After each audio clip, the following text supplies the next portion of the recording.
ब्रह्मा गुरुर्विष्णु गुरुर्देवो महेश्वर गुरु साक्षात परम ब्रह्म तस्मै श्री गुरुवे नमः। संत जनों, आज नवदुर्गा का 8वां दिन निकल गया। नवरात्रि के 9वें दिन राम जन्म महोत्सव मनाया जाता है। नवमी को राम का जन्म होता है। राम का जन्म 9वीं को क्यों हुआ? क्योंकि 9 से आगे कोई अक्षर नहीं है। 9 सबसे बड़ा अंक है। राम जन्म के कई कारण थे। राम जन्म के भांति अनेका और परम विचित्र एक से एक। परम विचित्र, अति विचित्र, अति विचित्र रघुपति चरित जाने परम सुजान। हर को नहीं आता। अति विचित्र है रघुपति के चरित्र को जाने परम सुजान। कोई परम सुजान। अब परम सुजान कौन है? जय पर कृपा न करे पुरारी और सो न पाव मुनि भगत हमारी। जिसमें भोलेनाथ कृपा करते हैं तब वो राम के चरित्र को जान पाता है। तब तक भोलेनाथ कृपा नहीं करेंगे तो राम जी की भक्ति भी नहीं मिल सकती है, क्योंकि एक दूसरे के पूरक है। क्या हुआ? जब धरती पर अत्याचार, अनीति, पापाचार, दुराचार बढ़ जाता है तो धरती माता परेशान होती है। राक्षसों ने क्या किया इस धरती माता पे कि करई अनीति जाए नहीं बरनी और सीधे विप्रधेनु सुर धरनी। बहुत कष्ट में आ गए। कौन? धरती माता, ब्राह्मण देवता और गौ माता। तो अब सबने सोचा क्या करना चाहिए। एक मीटिंग हुई। मीटिंग में सारे देवता पहुंचे तो बैठे सुर सब करे पुकारा। आपस में चर्चा करते हैं। बैठे सुर सब करे बिचारा और कहां पाई प्रभु करे पुकारा। आपस में देवता लोग चर्चा करते हैं कि अवधि ज्यादा हो गई, परमात्मा कहां मिलेगी। तो आपस में क्या चर्चा करते हैं कि को कह पय निधि बस प्रभु सोई और पुर बैकुंठ जान कह कोई। कोई कह रहा है कि क्षीर सागर में मिलेंगे और कोई कहता है नहीं नहीं नहीं, बैकुंठ में मिलेंगे। जैसी जैसे भगत जैसे करनी, जैसी जिसकी भक्ति थी तैसी तैसी ते सब बरनी। भोलेनाथ पार्वती मैया से कहते हैं कि हे गिरिजा, और तेईस समाज अवश्य तेईस समाज गिरिजा में रहू और अवसर पाए बचन एक कहू। हे देवी, उस समय मैं भी उसमें शामिल था, क्योंकि देवों का देव महादेव। परंतु पहले नहीं बोले। अवसर पाए बचन एक कहू। समय मिला तो एक समय जब आया तो मैंने एक शब्द कहा कि क्या कहा कि हरि व्यापक सर्वत्र समाना और प्रेम से प्रकट होई में जाना। मेरा अनुभव है। आप लोग तो कह रहे हो, भोलेनाथ कहते हैं मेरा तो अनुभव है। हे गिरिजा, हे पार्वती, मैंने जाना प्रेम से प्रकट होई में जाना और हर व्यापक सर्वत्र समाना। उनने क्यों जाना? उनने इसलिए जाना कि जब सती माता मर गई तो राक्षस अत्याचार करने के बाद इतना भारी अत्याचार किया। तारक नाम का असुर जो हुआ था राक्षस, उसने कहा कि अब तुम मेरा देवता कुछ नहीं बिगाड़ सकते। बोले मैं अपना काल बता देता हूं। किसी भी राक्षस ने अपना काल नहीं बताया। हिरणाक्ष ने नहीं बताया, हिरणाकुश ने नहीं बताया, कुंभकर्ण ने बताया, रावण ने नहीं बताया, कंस ने बताया। उसने कहा मैं अपना काल बता देता हूं, तुम्हें जो दिखे सो करो। अब तुम मुझे नहीं मार सकते, मैं अमर हो चुका हूं। क्योंकि पार्वती मैया का जन्म हुआ ये तो उसे पता नहीं। उसे तो ये पता था सती मर गई, और सती मर गई तो शंकर जी के पुत्र होगा कैसे जब सती नहीं है। तो शंकर जी के पुत्र नहीं होगा तो मैं मरूंगा नहीं, और मेरा काल शंकर जी के पुत्र के रूप में होगा। शंकर जी का पुत्र होगा तो मेरा ख्याल है। देवताओं ने विचार किया और क्या करना चाहिए, तो महादेव बाबा ने समाधि लगा ली। इधर जब अति अति होने लगी, अत्याचार होने लगा, तो देवता विचार करने लगे। उधर भगवान को नारद जी का श्राप लगा था, उनका भी टाइम आ रहा था। इधर मनु शतरूपा को उन्होंने आशीर्वाद दिया कि धरो धीर हो सुचारी, मैं तुम्हारे घर पे आऊंगा, अंश सहित मनुज अवतारा, लय और रघुकुल वंश उतारा, कश्यप आदित्य महातप कीना। पहले कश्यप और आदित्य ने तप किया था, तो तेरे को मैं पूरा वर दीना, ते दशरथ कौशल, उनके घर पे आऊंगा। इधर क्या हुआ, कई कारण बने। एक कारण यह भी था कि दशरथ जी को इतना पावर था कि इंद्र के सिंहासन पे जाते थे तो आधा सिंहासन मिलता था। इतना पावर था, रोजाना स्वर्ग जाते थे और रोजाना लौट के आते थे। अर्ध सिंहासन सुरपत दे, आधा सिंहासन मिलता था। जब वो कुछ अपना सामान भूले आए और रास्ते में से फिर वापस गए, लौट के वहां देखते हैं कि सिंहासन की धुलाई हो रही है। दशरथ जी ने कहा भैया क्या हो गया है यार, क्यों, नया कारण है क्या, कोई मेहमान आने वाला? बोले नहीं महाराज, मेहमान आने वाला नहीं है, यहाँ एक समस्या हो गई है। क्या समस्या हुई? ये किसी ने गंदा कर दिया है। किसने कर दिया? कि एक राजा आता है और वो राजा के पुत्र नहीं है, और पुत्र कौन नहीं है कि उसने अपने भांजे की हत्या की है, उसे पाप लगा हुआ है, उसे अपने श्रवण कुमार भांजे को बाण मारा था, इसका पातक लगा, इसीलिए वो पुत्र नहीं है और निपुत्र राजा के मुंह नहीं देखा जाता, वो यहां बैठता है, इसलिए हमको ये ढूंढना पड़ रहा है। बाबा रामचरितमानस में इसको लिखते हैं बड़े प्यार से कि एक बार भूपते और माही और भाग्यला ने मोरे सुत नाही। राजा को नींद नहीं आई, राजा चिंता में पड़ गया कि मेरा मुंह नहीं देख सकता, मैं ऐसा व्यक्ति हूं जिसको सिंहासन आधा मिलता है और मेरे को मुंह देखने का लोगों का धर्म नहीं है। तो निज सुख दुख सब गुरु सुनायो, अति प्रियजान निकट बैठारा। बताइए भैया कैसे आना हुआ? दशरथ जी ने कहा प्रभु अब तो मेरा आपके चरणों में आगमन इसलिए हुआ है कि मेरा मुंह लोग देख नहीं सकते, क्योंकि मेरे पुत्र नहीं है। गुरु वशिष्ठ ने कहा कि भाई पुत्र नहीं है तो शरीर को पुत्र होता है, आत्मा को नहीं होता। आप आत्मज्ञानी हैं, पुत्र का सुख आपके जीवन में नहीं।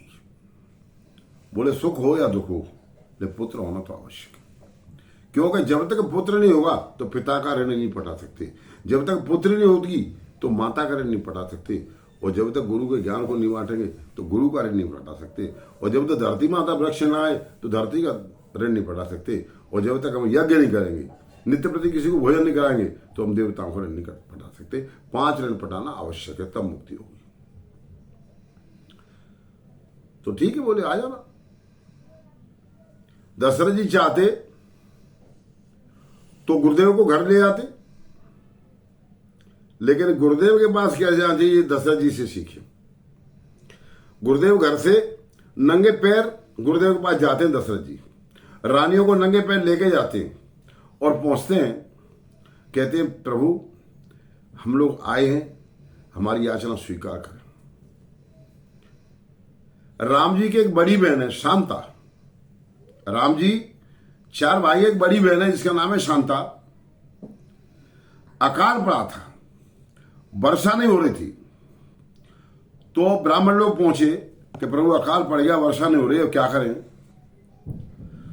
तो संगी ऋषि के पास पहुंचे। संगी ऋषि ने कहा कि अकाल दूर हो जाएगा, आप लोग इंद्र को प्रसन्न करें। इंद्रदेव जल के मालिक हैं, इंद्रदेव पानी बरसाते हैं। उन्होंने इंद्रदेव को प्रसन्न किया, जल वर्षा हुई, सब खुशी मिली, दशरथ जी प्रसन्न हुए और दशरथ जी से प्रसन्न होकर शांता का विवाह संगी ऋषि के साथ कर दिया। तो वशिष्ठ जी ने कहा कि पुत्र की कामना से आए हो तो पुत्र तो हो जाएगा, लेकिन इस पुत्र को देने की पावर तपस्या हमारे पास नहीं, तो प्रभु आप उपाय करें। तो संगी ऋषि वशिष्ठ बुलावा और पुत्र काम शुभ यज्ञ करावा। पुत्रेष्टि यज्ञ किसने किया? संग ऋषि ने, जो दशरथ जी के दामाद थे। मंत्र सहित मुनि आहुति दीने, और प्रगटे अग्नि चुरु कर लीने। अग्निदेव ने किसको आशीर्वाद दिया? दशरथ जी को ने दिया। जो वशिष्ठ कछु हृदय विचारा, सकल काज भा सिद्ध तुम्हारा। क्यों? वशिष्ठ जी ने यज्ञ कराया था, इसलिए आशीर्वाद वशिष्ठ जी को मिला। वशिष्ठ जी ने कहा, भैया एक पुत्र की कामना से आए हो कि 2 पुत्र की कामना से आए हो? आप कामना बता दो, कितनी रानी लेके आए? दशरथ जी ने कहा, रानी महाराज 3 है, और तीनों को बराबर होना चाहिए। बोले, आप भी तो संग आए हो, आप खाली जाओगे? जैसे बोले, प्रभु आपकी मर्जी। तो आप लोग 4 आए हो, तो धरो धीर हुई सुतचारी, और त्रिविवन भवत भगत वयहारी। राजा, तुम्हें 4 पुत्र होंगे, और 4 पुत्र कैसे होंगे?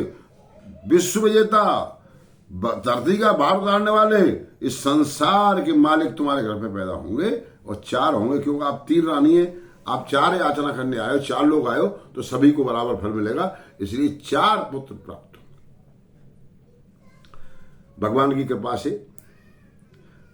कल सुबह जो तिथि आ रही है, नौमी तिथि मसुमास पुनीता, और शुक्ल पक्ष अभिजित हरिसीता। नौमी तिथि योग लगन तिथि 12 ग्रह और सकल भय अनुकूल, सब प्रतिकूल से अनुकूल हो गए। और नौमी तिथि जब आई तो नौमी को ही राम जन्म हुआ। मधुमास पुनीता, चैत का महीना, अभिजित नक्षत्र, भगवान का जन्म हुआ।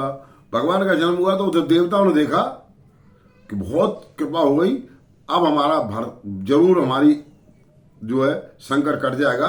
देवताओं ने आगे फूलों की वर्षा कर दी। भोलेनाथ पार्वती मुझे ऐसा कहते हैं कि पार्वती जी अब हम कैसे पहुंचे, क्योंकि समस्या ये होती है, हम बाबा हैं, और बाबा को देख के बच्चा डरता है, और माता पिता कहते बेटा बाबा आ रहा है, झोला में रख ले जाएगा, इसलिए बच्चे को छुपा लेते हैं। तो और वो एक कहां निज चोरी, और सुन गिरजा अति दृढ़ मति तोरी। बोले हमने चोरी से गए, और 2 लोग गए। कौन गए? और कि काग वसुंड संग हम 2, और मनुज रूप जाने नहीं को। कागराज जी और हम दोनों मनुष्य के रूप में गए, और हमने वहां जाके अयोध्या में परमात्मा का दर्शन किया। दर्शन का आनंद लिया, और अत्यंत आनंद परमानंद को प्राप्त हुए, प्रभु का दर्शन किया। अब जब पुत्र प्राप्त हुए तो नामकरण हुआ। तो नामकरण कर अवसर जानी, और भूप बोले पठये मुनि ज्ञानी। भैया नाम कैसे रखा जाए? तो नामकरण का जब टाइम आया तो राजा ने वशिष्ठ जी के लिए बुलाया, क्योंकि वशिष्ठ जी की कृपा से ही तो यज्ञ हुआ था। को मुनि वशिष्ठ को गए हकारा, और आए दुजन सहित परिवारा। वशिष्ठ जी अकेले नहीं आए, क्योंकि किसी भी बड़े प्रयोजन, जब बड़ा प्रयोजन हो, किसी का नामकरण संस्कार हो, और किसी के बहुत दिनों बाद पुत्र हो, तो नामकरण संस्कार 16 संस्कार में, वैसे तो 16 संस्कार शुरू होते हैं गर्भदान संस्कार से लेके अंतिम संस्कार तक, लेकिन भाई वो 15 संस्कार तो खत्म हो गए। अब तो केवल अंतिम संस्कार बाकी है, बाकी 15 संस्कार विलीन हो गए, और संस्कार केवल और केवल अंतिम संस्कार बचा है, वो भी थोड़े दिन का। बाकी तो कमेटी बन गई है, इस तरह का एक एनजीओ भी आ गया है कि आप पैसे जमा कर दो पहले ही एडवांस में, उनकी गाड़ी आएगी, आपको ले जाएगी, आपको रोने वाले भी मिल जाएंगे, कंधा देने वाले भी मिल जाएंगे, लकड़ी भी मिल जाएगी, आपका भंडारा भी कर देंगे, और सब बिल्कुल तैयार हो गए। ये अंतिम संस्कार ही खत्म होता जा रहा है। जैसे किसी का बच्चा अमेरिका में रहता है, या किसी का बच्चा रूस में रहता है, या किसी का बच्चा जापान में रहता है, तो अंतिम संस्कार में शामिल नहीं होता। ये सारे संस्कार हमारे भारतीय संस्कृति के खत्म होते जा रहे, विलुप्त होते जा रहे हैं। लेकिन संस्कार विलुप्त हो जाएगा तो संस्कार कहां से आएगा? इसलिए संस्कार होना बहुत आवश्यक है। जन्म संस्कार होता था, मुंडन संस्कार होता था, चूड़ाकरण संस्कार होता था, नामकरण संस्कार होता था, विवाह संस्कार होता था। ये सारे संस्कार विलीन होते जा रहे हैं। अब हुआ ये कि मुनि सबको लेके आए, उन्होंने कहा प्रभु इनका नाम रख दो। तो दशरथ जी बैठते हैं, सब लोग बैठते हैं। वशिष्ठ जी सभी ब्राह्मणों से पूछते हैं कि नाम क्या रखा जाए, भाई सब लोग विचार करो। तो क्या कहते हैं लोग, ब्राह्मण लोग, कि महाराज इनके तो अनेक नाम है, ये एक है पर नाम अनेक है, इनके नाम अनेक हैं, ये एक हैं। तो क्या कि वशिष्ठ जी ने कहा कि दशरथ जी इनके नाम अनेक अनुपा, ओ मैं जिमे कहूं स्वमत अनुरूपा। ये अनेक नाम वाले हैं, पर मेरी जो मति जिस तरह से नाम रखा जाएगा वो मैं अपने मति से नामकरण संस्कार करूंगा। बोल ठीक। तो सबसे पहले हमें राम को पहचानना है कि राम जी कहां रहते हैं। राम जी का नाम राम क्यों रखा गया? क्योंकि पूरे विश्व में कोई भी जीव ऐसा नहीं है जहां राम नहीं है। क्यों? कि राम नहीं तो मरा हो जाएगा। राम कैसे है? राम को समझें, दशरथ के राम, दशरथ नंदन राम। रथ कहते हैं शरीर को। राम जन्म तो हमेशा होता रहा। राम जन्म के भांति अनेका और परम विचित्र एक से एका। रामायण भी लाखों हैं, करोड़ों। नाना भांति राम अवतारा और रामायण शतकोटि अपारा।